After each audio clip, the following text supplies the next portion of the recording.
After one of my fellow teachers lost his mind and went off on a group of students outside of their school in China, one of the students asked, "Why does he work here if he hates Chinese people so much?" Hearing this story the next day, it made me think. I'm sure he, who is in a relationship with a Chinese woman, can't hate Chinese people. Then upon further reflection, I began to wonder about all of the other foreigners living in China and how they have similar tales on what really bothers them about Chinese people. I coupled that notion with the idea that most teachers last about 2 to 3 years in China before they must get out. I wondered, what would make someone who wanted to live in China want to leave in such a short amount of time? So I and my wife began to create our own independent lists. As we went through our days, we kept our phones handy so we could jot down whatever bothered us about being in China. Our lists are still growing, and we've decided to share them with you. So, I have my list. I have my reading list. And you have your list.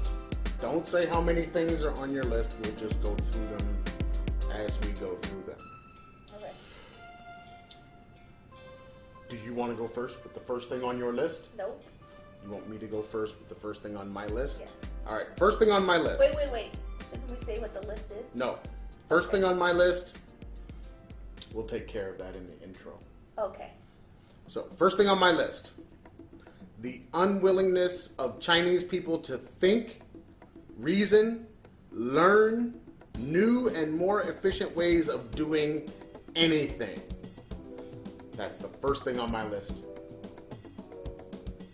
Do you have any questions about this? No, because I understand completely. So basically, when I wrote that, I was probably dealing with something at work. And being a teacher, I was trying to probably solve a problem or do something and getting zero cooperation from anybody who was Chinese.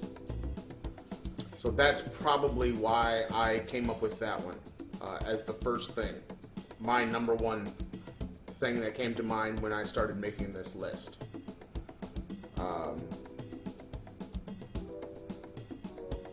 Then my next part was best practices.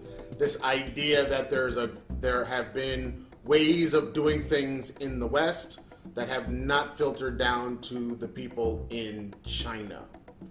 And then we as Westerners end up being very frustrated and upset about getting things done, especially on our jobs while working in China.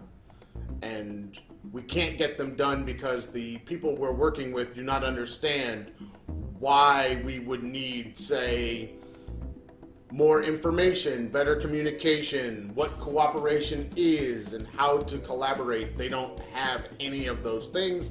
So then we end up banging our heads against the wall, complaining to each other, being upset. So that was my first thing. Do you have any thoughts? I have lots of thoughts. About this?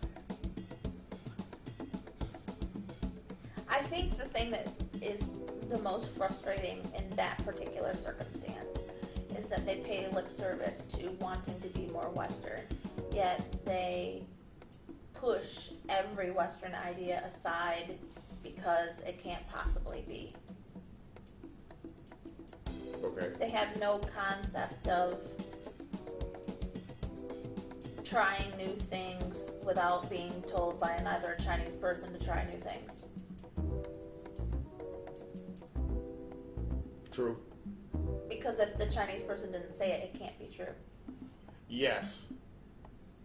But that's a whole nother thing. That if it comes from a foreigner, it can't be true. If it in any way is outside of the experiences of Chinese people in China, in mainland China, then it's something that is to be discarded without being Disregarded.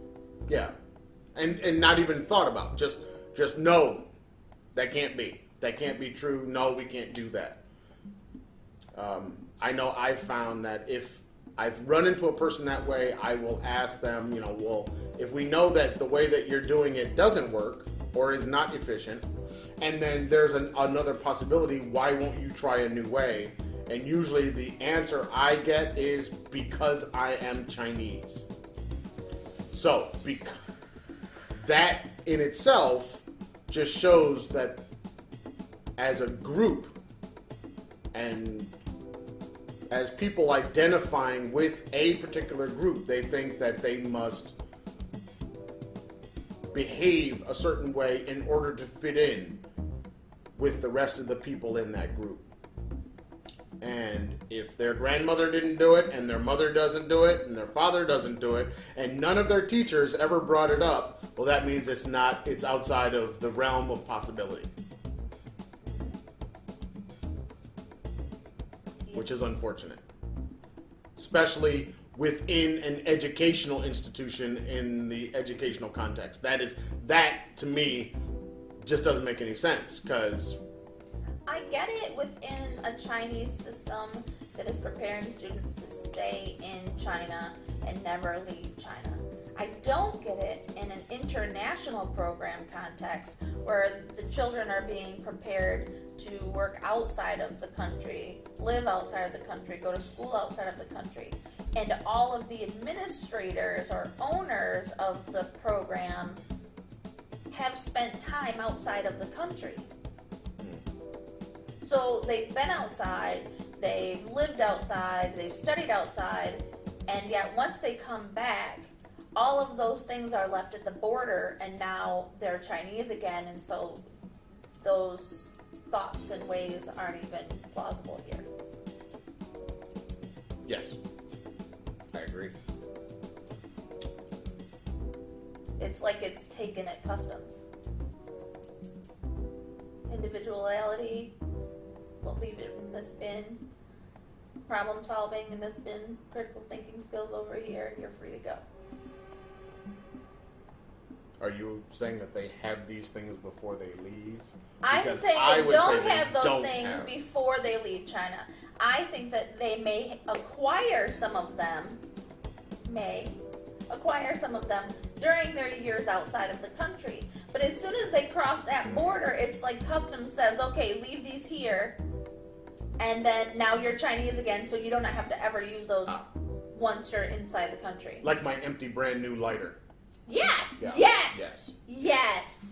The thing that had never been used before had to stay at the border. Beijing. Yeah. Or they gave you the case, but took the inside. That had and never been used. That had never been used and was purchased in China. And it's an American item, but because it's in China and you're leaving, now we have to take the inside out so you can take the empty shell with you. So once Empty shell. That's a great metaphor for what Chinese people want from their student body. from their entire population, really. We can fill you with whatever we want, whether that's a good thing or not. And it's interesting because a lot of the people that I work with, they will never ask that question. They will never, if their bosses say the sky turned blue today, they won't question it, even though everybody can look out the window and see that it's pretty much gray most of the time, due to many different things in China. But then, if he turned around and said, oh, right after it turned blue, it was polka dotted, they still would not question it. Oh, cool, it was polka dotted today. And they would find ways to make sure that they still could gain favor with that person sometime in the future through their responses to whatever they said, no matter how ridiculous it may be. I've talked to my students and tried to get them to understand that they need to question, think about, consider And a lot of them are so afraid to do that. Even from people that honestly, because of where they are and the program they're in, could not hurt them. The school that I teach in is a private school. They're, for the most part, paying their own way. It's not public. They're essentially never going to be kicked out. The school's not that old. So they're not, the school has not met its quota for students yet. I mean, basically, more than half the school is empty. So if you were going to question, if you're going to have a time that made sense, now would be the time. You'd think. So it's interesting to me that they won't take advantage of it even when it won't hurt them, and then once they get to the point where they're on a job or they're dealing with bosses, because everybody is someone's boss, once they get to that point, then any kind of thought or dealing with a new idea, no matter where they learned it, it could even be inside of a Chinese institution, they still won't do it because the expectation is the worker must do exactly what the boss said, and then that's it. There is no place for independent thinking. So it goes through the entire society, from the bus drivers to the taxi drivers to students. It goes through every single part of the culture. You got anything else on this one? No, I think we covered that one pretty good. All right, what you got? My first one is stop telling me I'm fat. My self-worth has nothing to do with what you think. It is very common in all parts of China for students to tell you how fat you are. I know I'm fat. Clearly I'm fat, I have a mirror. But for some reason they think by telling me that I'm fat that it should hurt me. It should cause me pain and I should be embarrassed by their words. I don't care. And when I tell them thank you for noticing, they're stunned. They have no idea what to say to that. I've had students poke me with rulers or hit me or pinch me because they think my fat won't hurt me. This culture is really anorexic, mentally and physically anorexic. Women and men are expected to be bone thin, and if they have any flesh on their bones whatsoever, they're told they're fat. So they are constantly trying to be thinner, starving themselves, dieting, taking pills, drinking teas, getting acupuncture to be something they probably shouldn't be in the first place. What do you want to add? Well, I'm wondering, what is it like when we, I mean, at school, you kind of have a captive audience. They get comfortable with you. Mm-hmm. They see something that they've never really seen before, whether that's blonde hair or blue eyes or dreads or a fat person or even a large person. And I'm wondering about the people on the street. What are they like? Oh, you mean taking my pictures and videos and pointing, and now you're getting into number 2. Nope. Don't get into number 2. Just stay with number 1 for a minute. What is it like on the street? You're walking around. Do people still come up to you and say that you're fat? Are all these things still happen inside? Like you go to the shopping mall or you go to the market or whatever? I think it depends on where you are. So because we're in the South right now and they have more foreigners, I get less people approaching me telling me I'm fat and more people saying I'm fat as I walk past. So they'll say, wow, you're fat, but they don't think I understand them, so I just keep walking. Or sometimes I'll smile and respond to them in Chinese and say, yes, I am. But in the north, when we were in Liaoning province, the people would come up to me on the street and squish my arms and touch my face and tell me how fat I was. And some of the older people didn't say it as a negative. Some of the older people, especially like the old ladies, they saw it as a sign of health and wealth. It wasn't a bad thing for them. It was the women that were in their 50s and their 40s and their 30s that thought it was a bad thing. But for the old ladies, the grannies, it never said it as a negative. Now, how do Chinese people deal with other Chinese people who are fat? Do they treat them the same way, or is there any difference? I think they're meaner. Yeah. They're much meaner. You tell them that they shouldn't eat. They'll tell them how fat they are every single minute of every single day.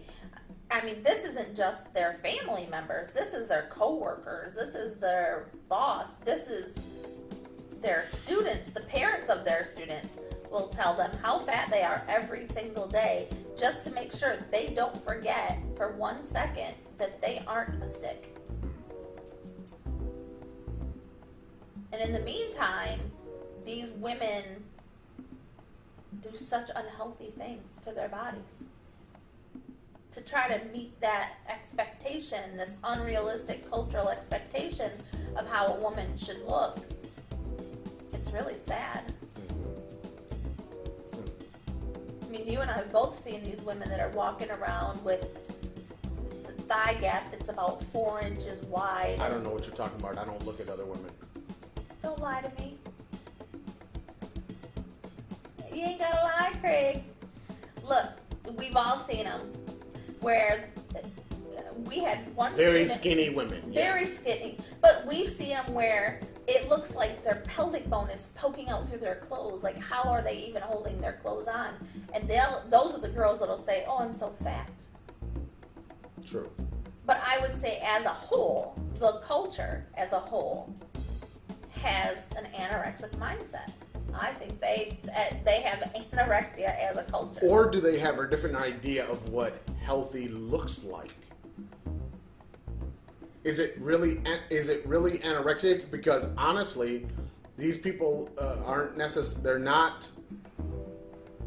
They are eating all the time, Some of them are and eating usually all they're eating massive amounts. a lot Oh of junk my food. I gosh. mean, it's really bad, and they're eating their meals that may or may not be devoid of nutrients, but they're still eating, and they're eating quite a bit. Yes, but then they take the pills and the teas to make them But get rid of it. is it a problem of what they think is beautiful versus a problem of genetics?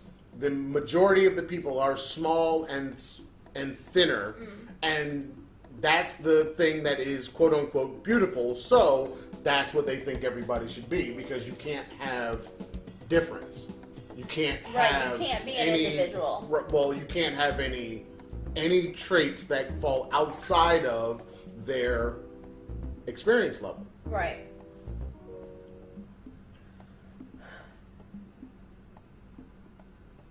I don't know.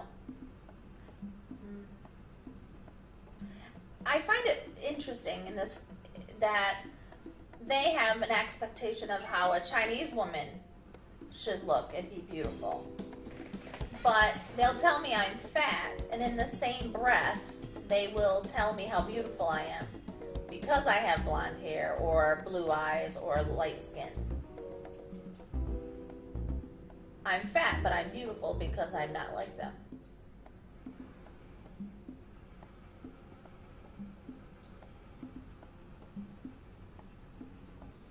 Is there anything else we want to say about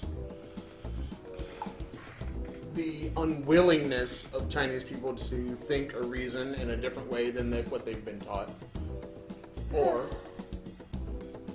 about being fat, which is funny.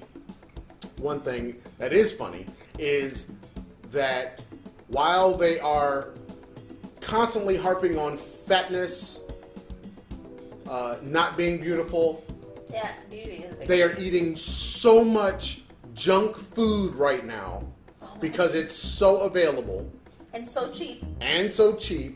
and they're eating McDonald's and KFC like Daily.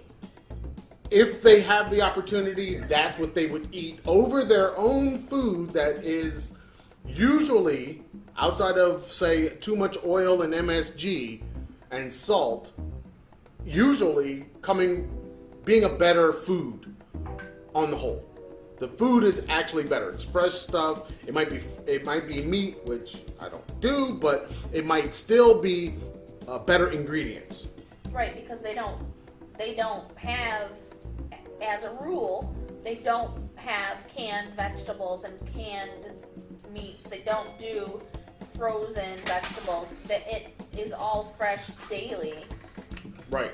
So even the restaurants they're getting fresh stuff. They're making good food.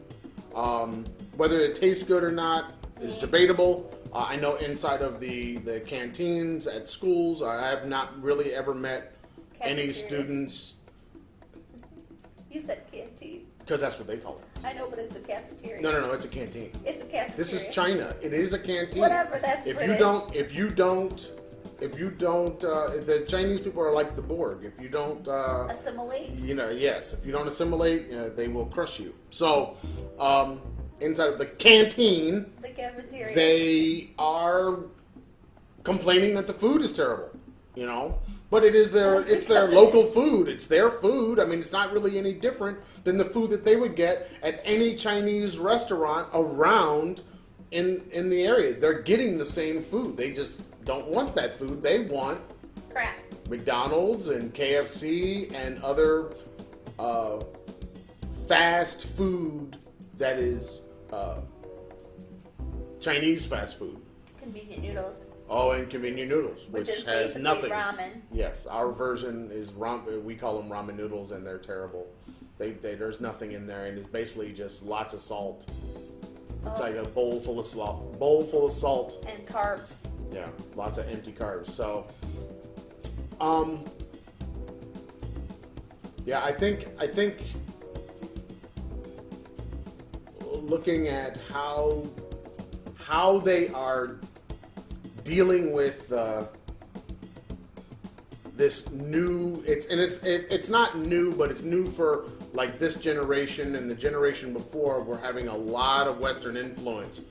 And it's not just in the big cities. It's reaching out, even where we are. It's reaching out into what was countryside, and that is now. You're starting to see how people are reacting to. Yeah, but to be fair, where we are now, we are smack dab in the middle of some major international cities. Yes, but we're in the middle of them. But- We're not this area where we are now in Guangdong province. This area just 5 years ago would have been none of this stuff would be here. None of these buildings, none of the apartment buildings, where people live will be 3 to 4 floors or less. It's mostly we're next to we're in many rivers around us. We are in a delta.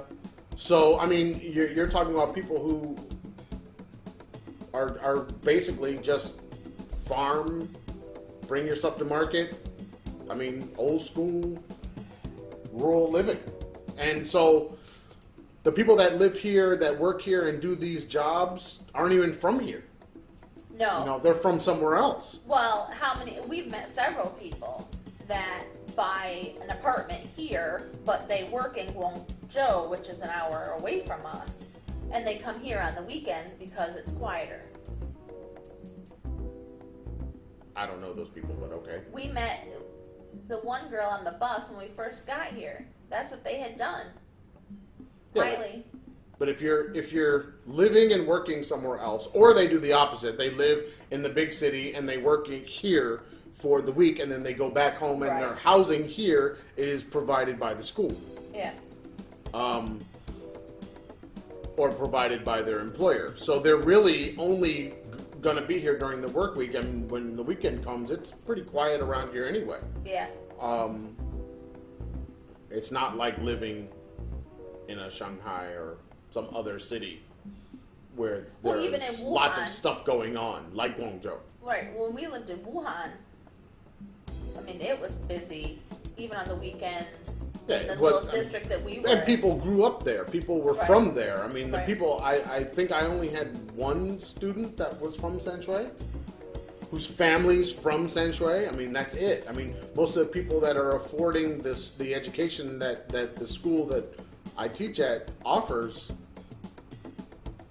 most of them don't come from Sanshui. They come from around, Right. but usually they're driving anywhere from 30 minutes to 2 hours to Yeah. get home every Friday. Right. You know, so, and none of the students, basically, unless they live where we live, which is about 10 minutes from the school, they are, for the most part, staying at school all week. They're Right. they're not going home. They're almost, first through 12th grade is boarding. So, Which is dramatically different from where we were when we first arrived in China, where everyone was from there and pretty much everyone stays there. right. Right. But it was also a small town. of Gotta one- love the guy who Oh. comes to his balcony in his underwear. Oh, at least he has underwear on this time. Because. I feel like I should add this to my list. I really do. I feel like I need to add to the list. Put on some clothes before you come out in public. But then that would then get into a whole nother problem of what should you wear when you come out in public, because then we would have, what does that mean for all of those people we saw in their pajamas every evening? Let's So- talk about the ladies who think that pantyhose are actually pants and come outside. Wait a minute, pantyhose are pants. No. Pantyhose have got to be pants. They've got the word pant in them. They have panty. No, they have the word pant. So I don't wear see a the shirt problem and the with the pantyhose sexy and- lady who wants to. Yeah, that wear- 65-year-old granny. With No, the, but I don't want to see 65-year-old granny anyway. But that's what who's wearing it. She thinks she's styling and No. profiling. The ones I see are the not 65-year-old ladies. See, I thought you didn't look at women. I don't. You lie. I You just- lie, Craig. You lie. I don't know what you're talking about. Do we have anything else for the people? Well, you wanted to only stay on number one, so. If we stay on number one, that's number one. I think we have somewhere to go with this. My number two is quite angry. Yeah, mine is pretty good. I'm not gonna. It's not angry, but it's. Let's not go into number two right now. I think my number 2 and number 3 go together, though. Okay. All right, we'll finish there for now. All right. Sounds good. I have a feeling this is going to get pretty angry pretty fast. We stayed not so angry this time, so Did a good job. very pragmatic of us. Sometimes it's not easy. All right, that's it for now. I've got a lot of swear words in mine. We'll stay away from those.